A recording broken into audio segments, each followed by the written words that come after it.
Bismillahirrahmanirrahim. Assalamualaikum warahmatullahi wabarakatuh. Hi class, welcome to Sociology. For now, I will explain you about bab 1 tentang kelompok sosial. Nah, di semester 1 ini, yang pertama kita akan bahas adalah tentang kelompok sosial. Nah, di kelas 10 tahun lalu kita sudah membahas tentang individu dan kelompok. Nah, tentunya kalian sudah bisa membedakan mana perbedaan antara individu dan kelompok. Individu itu kan yang orang perorangan. Kalau kelompok berarti orang dengan lebih dari jumlah satu orang tentunya. Nah, individu dengan lebih individu gitu ya, atau lebih dari 2 orang seperti itu. Nah, untuk lebih jelasnya mengetahui tentang seluk-beluk kelompok sosial, mari kita simak ya penjelasan kali ini, dan kita langsung aja lihat ke peta konsep kali ini. Nah, yang akan kita pelajari dalam bab 1 ini adalah peta konsepnya. Jadi di bab kelompok sosial ini kita akan belajar menggali lebih dalam tentang apa itu kelompok sosial. Nah, di antaranya kita akan memahami apa itu kelompok sosial, definisinya seperti apa, kemudian syarat-syarat dan ciri-ciri kelompok sosial itu apa sih. Nah, terus juga nanti ada pengklasifikasian kelompok sosial. Dari mulai nanti ada kelompok tidak teratur dan teritorial, kemudian ada jenis kelompok sosial ya. Nanti kita akan membahas secara mendetail tentang apa aja sih kelompok sosial dalam masyarakat itu. Nah, kita langsung ke materi inti ya. Tentunya kalian juga sudah mengetahui bahwa yang dinamakan dengan kelompok sosial adalah mereka yang terdiri dari lebih dari satu orang, atau mereka dengan individu dengan komunitasnya atau dengan kawan-kawannya. Itu disebut sebagai kelompok sosial. Nah, di sini ada juga beberapa pendapat menurut para tokoh sosiologi tentang kelompok sosial ini ya. Nah, kita masuk ke definisi dari kelompok sosial. Nah, di sini ada 4 penjelasan definisi kelompok sosial menurut sosiolog. Yang pertama, menurut Suryono Sukanto, mendefinisikan bahwa kelompok sosial itu adalah sebagai himpunan atau kesatuan-kesatuan manusia yang hidup bersama karena saling berhubungan di antara mereka secara timbal balik dan saling memengaruhi. Yang kedua, menurut Robert Camerton, menyatakan bahwa kelompok sosial adalah sekelompok orang yang saling berinteraksi sesuai dengan pola-pola yang telah matang. Kemudian yang ketiga, menurut Paul Beharton, kelompok sosial berarti setiap kumpulan manusia secara fisik. Misalnya ada kelompok orang yang sedang menunggu bus atau lain-lain. Nah, contoh realnya adalah kalian kelompok kelas 11. Nah, itu kelompok sosial ya. Nah, terus yang terakhir, menurut McIver dan Charles H. Page, kelompok sosial merupakan himpunan atau kesatuan-kesatuan manusia yang hidup bersama. Jadi dapat kita simpulkan bahwa kelompok sosial itu adalah himpunan manusia yang berhubungan, saling mempengaruhi dan mempunyai timbal balik satu sama lain dalam sebuah struktur sesuai dengan pola yang telah matang. Nah, kita sekarang masuk ke dalam syarat kelompok sosial. Nah, di sini ada beberapa syarat ya. Nah, sebelumnya manusia itu tidak lepas dari manusia yang lain karena manusia punya naluri untuk bersama dengan sesamanya. Karena manusia itu tidak bisa hidup sendiri. Nah, ada satu hasrat manusia yang tidak bisa terpisahkan dari manusia lainnya, dan ini disebut sebagai gregariousness atau hasrat menjadi bersatu dengan sesamanya. Nah, tentunya ada nggak sih manusia di bumi ini yang bisa hidup sendiri? Mungkin jawabannya nggak ada, atau ada yang menjawab ada bu, misalkan kayak Tarzan atau lain-lain ya, itu kan fiktif ya. Ada mungkin orang yang memang tinggal di hutan, tapi sepenuhnya mereka juga sebetulnya butuh akan sesama manusia. Walaupun misalnya mereka bergantungnya kepada alam dan juga misalnya kepada hewan-hewan di sekitarnya. Tapi tetap manusia itu butuh manusia yang lain sebagai penunjang kehidupannya, begitu ya. Nah, kita masuk ke syarat-syarat kelompok sosial di sini. Yang pertama, ini setiap anggota kelompok harus sadar bahwa dirinya merupakan anggota dari kelompok sosialnya. For example, kelas 11. Kalian sadar bahwa kalian itu merupakan siswa kelas 11 dan merupakan anggota dari kelas 11. Nah, harus sadar. Yang kedua, interaksi hubungan timbal balik antar anggota yang satu dengan yang lainnya. Artinya dalam kelompok sosial itu harus ada interaksi. Pasti ada interaksi, karena kalau banyak orang otomatis akan ada ngobrol, akan ada bicara, akan ada kontak seperti itu ya. Ada timbal balik, ada feedback juga. Kemudian yang ketiga, ada faktor yang dimiliki bersama seperti nasib yang sama, kepentingan yang sama, tujuan yang sama, ideologi yang sama, dan lain-lain. Nah, contoh realnya kalian di kelas 11. Apa yang membuat kalian bersatu dalam sebuah kelompok sosial kelas 11? Yang pertama, kalian sekolahnya sama, terus grade-nya dari mulai kelas 10 bareng, kelas 11 ya bareng lagi gitu ya. Sama, ada kepentingan yang sama, ada tujuan yang sama, sehingga menyebabkan kalian bersama dalam kelompok kalian. Seperti itu.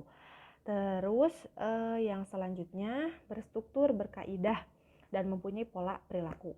Nah, di sini maksudnya dalam kelompok sosial terdapat sebuah struktur tersendiri. Hal ini memungkinkan setiap anggota untuk mendapatkan peranan masing-masing. Contohnya yaitu contoh real di kelas. KM tahu tugasnya seperti apa, bendahara tahu perannya seperti apa, wali kelas juga tahu peran dan tugasnya seperti apa. Anggota masyarakat kelas juga tahu mereka berperan di kelas harus seperti apa. Nah, seperti itu pun dalam kelompok sosial pada umumnya ya. Mereka punya peran masing-masing dalam kelompoknya. Dan yang terakhir, bersistem, berproses, karena setiap kelompok sosial memiliki sebuah tujuan yang sama, akan terciptanya norma-norma atau peraturan. Nah, di sini ya ini adalah merupakan syarat-syarat dari kelompok sosial. Nah, sekarang ciri-cirinya ini hampir sama, karena tentunya kita tidak akan bisa melihat ciri-ciri kalau syarat-syaratnya tidak terpenuhi. Nah, tentunya di sini juga sama, ciri-cirinya itu adanya kesadaran dari masing-masing kelompok, terus ada hubungan timbal balik, terus juga ada interaksi, ada satu faktor tertentu yang menyebabkan individu dan individu berkumpul sehingga menjadi kelompok sosial, terus ada struktur atau tugas-tugas tertentu, dan juga jika terjadi kejadian satu individu dalam satu kelompok sosial itu akan memengaruhi kepada individu yang lain dalam satu kelompok.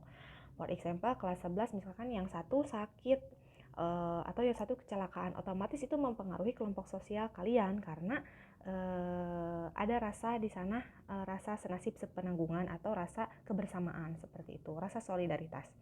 Nah, terus yang terakhir adanya interaksi antar individu dalam jangka waktu tertentu. Ini bisa jangka waktu panjang atau jangka waktu pendek. Kalau kalian kelas 11, jangka waktunya bisa dibilang panjang lumayan, pendek juga lumayan ya, karena kalian memang dibatasi oleh waktu. Karena bersatunya memang karena grade ya, karena sekolah gitu. Mungkin 3 tahun bersama udah, tapi bisa saja ini berlanjut ketika kalian sudah menjadi alumni dan membentuk kelompok alumni khusus kalian. Nah, seperti itu. Jadi sifatnya bisa sebentar ataupun bisa long life ya. Jadi bisa selamanya gitu. Forever bisa aja seperti itu. Terus selanjutnya, nah tentunya di sini juga kalian juga harus paham bahwa kelompok sosial pertama yang kalian kenal itu adalah keluarga. Kenapa keluarga disebut sebagai kelompok sosial? Ya karena itu merupakan kelompok yang pertama kalian ketahui, dan tentunya keluarga itu biasanya lebih dari satu orang. Mereka punya peranan sendiri, bapak seperti apa perannya, ibu seperti apa perannya, anak juga seperti apa, begitu ya. Jadi itulah kelompok, disebutnya kelompok primer, kelompok utama yang pertama kita ketahui ya. Nah, jadi kalau misalnya ditanya kalian punya kelompok sosial enggak?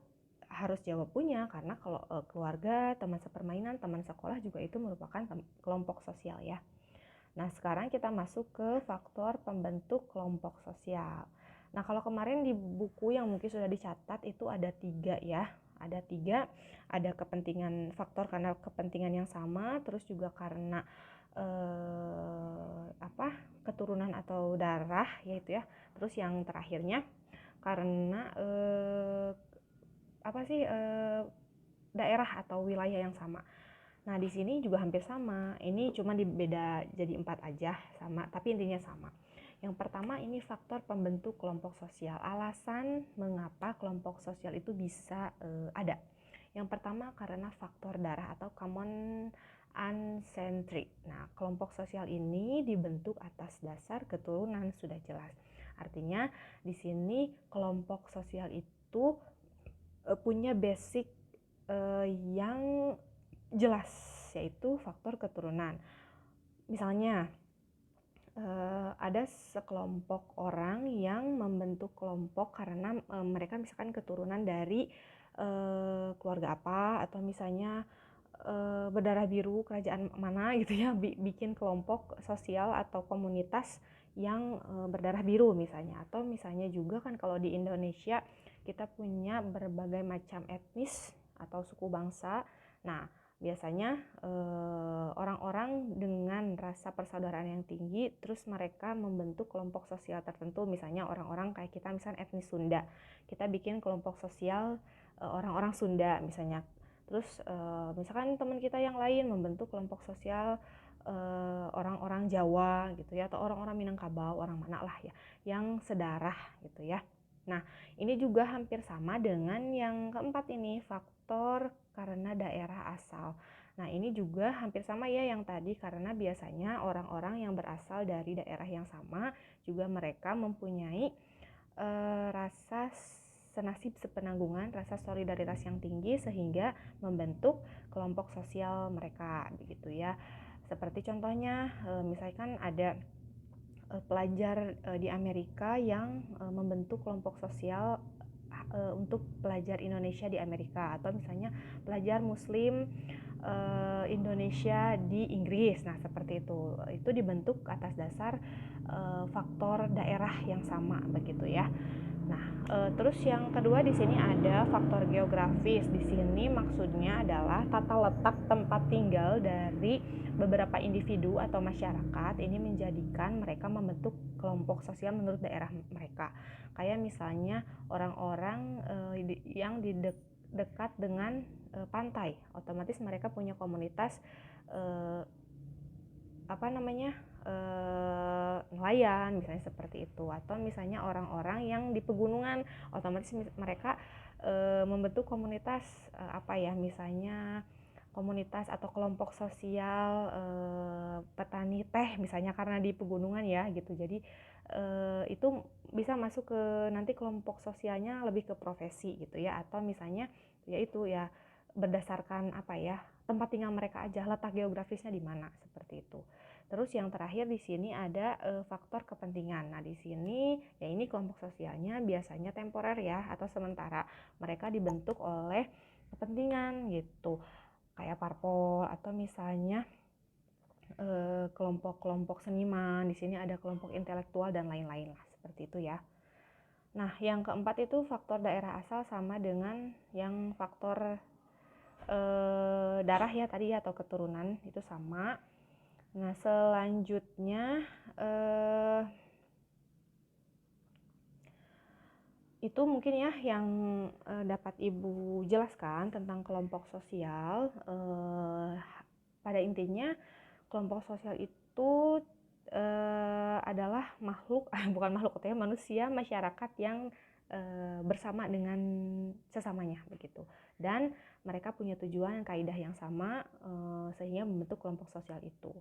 Nah, adapun nanti beberapa macam kelompok sosial di masyarakat itu kan banyak. Terus nanti ada cakupannya seperti apa, jenis-jenisnya seperti apa, nanti kita akan bahas mendetail di next meeting atau di video selanjutnya. Untuk kali ini, untuk pemaparan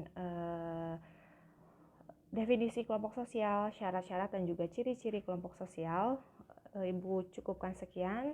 Thanks for your attention. Wassalamualaikum warahmatullahi wabarakatuh.